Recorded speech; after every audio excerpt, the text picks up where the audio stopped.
dawn slowly rises over the horizon, painting the sky in pale ochre and cold blue. On the edge of a rocky plateau where the wind has swept away the traces of last night's fire, dark silhouettes stir. From the narrow mouth of a limestone cave carved by time, people emerge one by one.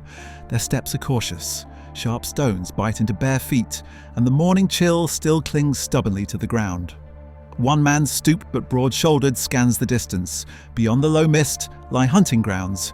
Nearby, a woman bends to gather brittle branches. They'll be needed to revive the embers of a fire that's never allowed to die completely. Here, on the fringe of Ice Age Europe, the morning begins not with plans or conversation, but with a quiet check. Are there fresh animal tracks? Will the meat last until the next successful hunt?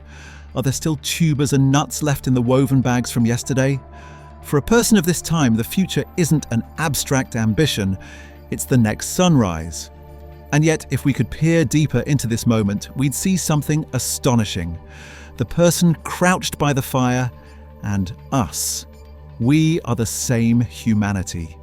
The same hands, the same brain capable of inventing, adapting, and imagining. And yet, between his life and ours lies a chasm, not in intelligence, but in time. Nearly 3 million years separate the beginning of this story from today, and for the overwhelming majority of that time, people lived almost exactly like this. 99% of human history is filled with mornings like these. The crackle of embers, the hunt on the horizon, the hands testing the sharp edge of a stone blade. No writing, no wheels, no cities. Progress, if it existed at all, moved so slowly it could vanish over the span of hundreds of generations. And then, in the final fraction of this immense timeline, everything changed. So fast that one human lifetime now contains more inventions than hundreds of thousands of years before it. Why? Why did almost all of our past unfold in the rhythm of cautious, deliberate steps? And only now do we live in an age of leaps? The answer lies in the Paleolithic, in its silence, in its slow dawns, in the measured flow of its time.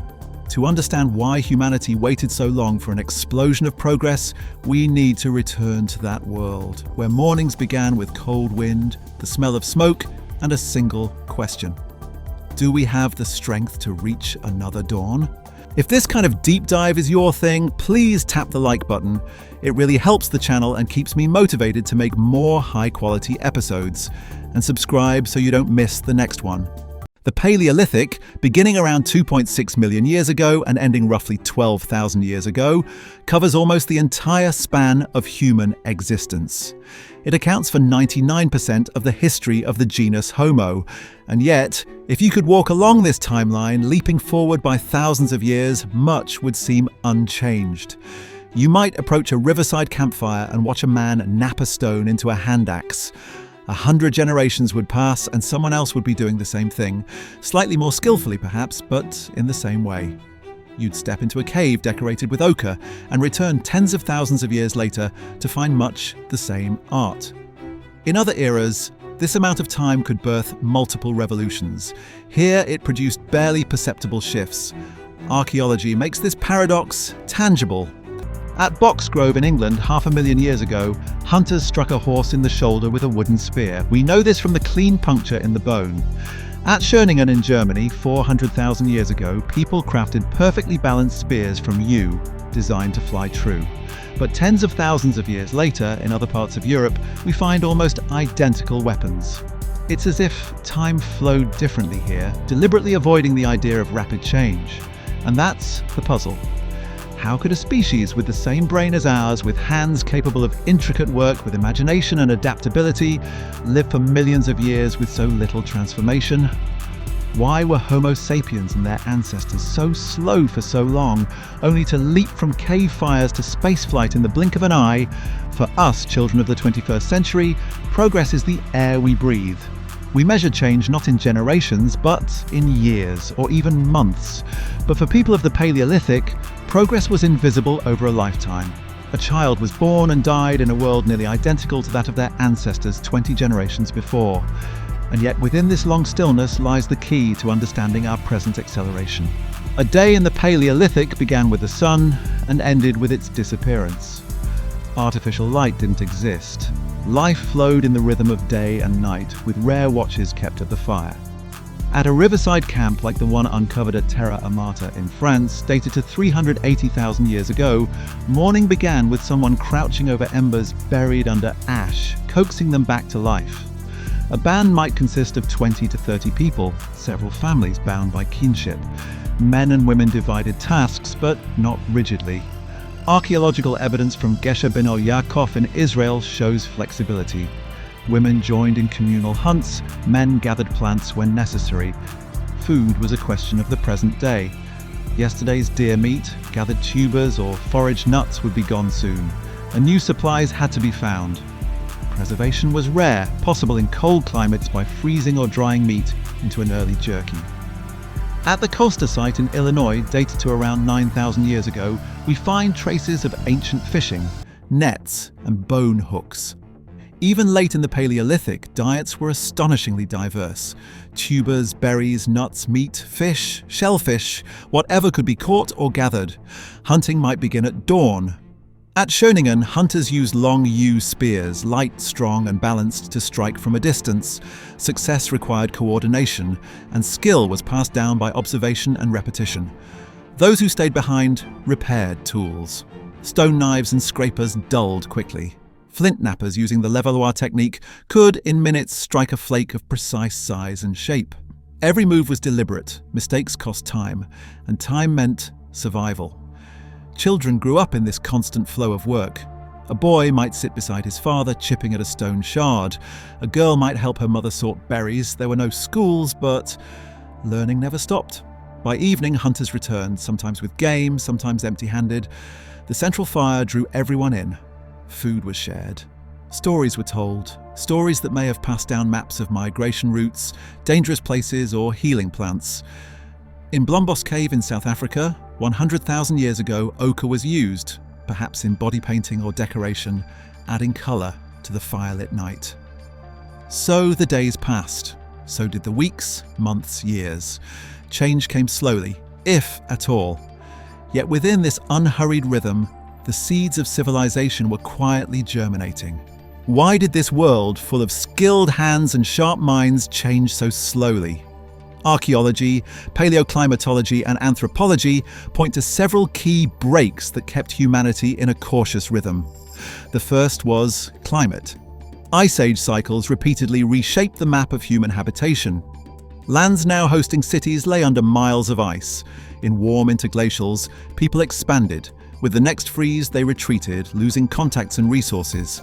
Cultural traditions often vanished with the cold. The second was population size. Even at its peak, the global human population numbered only a few million, less than a modern metropolis. Fewer people meant fewer ideas to share, and long stretches between encounters. The third was the technological ceiling. Without agriculture or domesticated animals, there were no food surpluses to free time for innovation. Metals lay locked in ore, unreachable without advanced smelting. Pottery appeared only late, around 20,000 years ago in China. The fourth was the absence of writing. Knowledge was passed orally and through demonstration.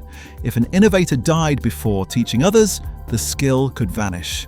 Archaeology shows sophisticated knapping techniques appearing, then disappearing for thousands of years. Finally, there was social caution. In a world where mistakes could mean starvation, risky experiments were rare. Conservatism wasn't backwardness, it was survival strategy. These breaks worked together, locking humanity into a slow, careful pace.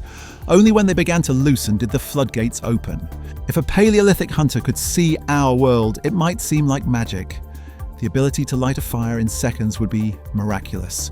Talking to someone thousands of miles away, seeing their face would be incomprehensible. In the Paleolithic, a single tool design could last hundreds of thousands of years. At Schöningen, yew spears were made 400,000 years ago, and nearly identical weapons appear tens of thousands of years later. In our era, a few decades took us from wooden biplanes to supersonic jets and spacecraft. In the Paleolithic, a person could live their whole life without a significant change in tools, homes, or methods of finding food. Today, a single decade can render familiar technologies obsolete. In just the 20th century, we created antibiotics, computers, the internet, nuclear power, satellites, and landed on the moon. In the Paleolithic, 100,000 years might yield a minor variation in a scraper's shape. The contrast is almost beyond comprehension. We live in exponential time. Our ancestors lived in geological time. But what if it had been different? Imagine that 1 million years ago, a group of Homo erectus discovered agriculture, not just gathering, but planting and cultivating. They might have fenced fields, stored grain in granaries, and produced surpluses. Free from the daily scramble for food, some could specialize: toolmakers, builders, traders. Villages could grow into cities, even under Ice Age skies. Archaeologists might now be uncovering pottery shards, jewelry, and early writing from a civilization 1 million years old. Would we already have reached other stars? Or would early advancement have burned too bright, collapsing long before our time? Paleolithic history reminds us progress is not inevitable. It requires not only invention, but preservation. Without a way to store and transmit knowledge, even brilliant ideas vanish into the dust of unmarked centuries. And today, we stand in one of those rare moments when all the conditions for a leap are in place. The question is, where will it take us? The turning point came about 12,000 years ago. It was the dawn of the Neolithic, when several rare shifts aligned. First came agriculture. Sites like Jericho and Catalhoyuk show that people began farming plants and keeping animals. Surpluses meant some could stop hunting and gathering and start building and experimenting.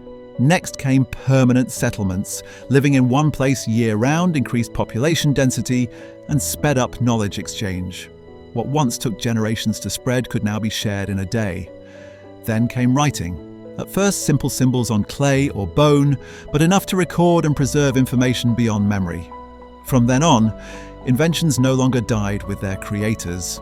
The chain reaction was unstoppable. Surplus food, specialized labor, rapid exchange, accumulated knowledge. Stone gave way to bronze. Pottery, architecture, and the wheel appeared. In archaeology, you can see the acceleration in centimeters of soil. Paleolithic layers stretch for meters, covering hundreds of thousands of years. Post-Neolithic layers can show major change every few decades. From cautious steps, humanity began to run and hasn't stopped. The Paleolithic lasted almost forever, and in that there is something majestic. For millions of years, dawns greeted hunters and gatherers by the fire. Children grew among stone tools. The world changed so slowly that people lived entire lives unaware that change was possible. This slow rhythm wasn't weakness, it was resilience. Then, suddenly everything shifted. Agriculture, cities, writing, and humanity surged forward. From a cave fire to orbiting rockets in just a few thousand years. And now we stand at another threshold. We are building technologies that transform the world faster than we can adapt. Genetic engineering, artificial intelligence, space exploration. A century from now, people may look back at our era the way we look at the end of the Paleolithic, as the start of something entirely new. The only question is, will we carry forward what makes us human? Cooperation, shared knowledge, art, and community? Or will the speed be too great, sending us stumbling like our ancestors might have if they had tried to sprint across the ice of the Ice Age? Paleolithic history is a reminder that humanity can wait, endure, and gather strength. That skill may be the one we need most to navigate the storm of change we have unleashed. Next time you picture a caveman, think not of a brute in furs, but of a master craftsman, artist, storyteller, and keeper of knowledge, without whom there would be no cities, no books, no conversations like this. He, slow, cautious, enduring, once passed the torch to us.